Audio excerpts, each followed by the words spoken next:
গত ৮ মার্চ গাজীপুর জেলার টঙ্গী পূর্ব থানায় মোহাম্মদী ইসলামের নেতৃত্ব প্রদানকারী মহামানব ইমাম প্রফেসর ডক্টর কুদরতে খোদা মাদ্দাজিল্লাহুল আলী হুজুরের ৪০তম শুভ জন্মদিন উপলক্ষে বিশেষ মিলাদ ও ইফতার মাহফিল অনুষ্ঠিত হয়েছে।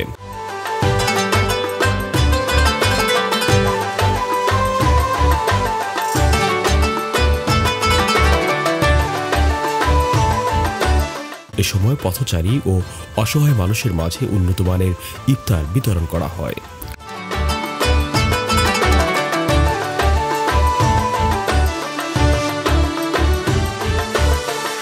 এ আয়োজনে আশেকে রাসূল ভাইয়েরা এবং স্থানীয় মুসল্লিরা স্বতঃস্ফূর্তভাবে অংশগ্রহণ করেন।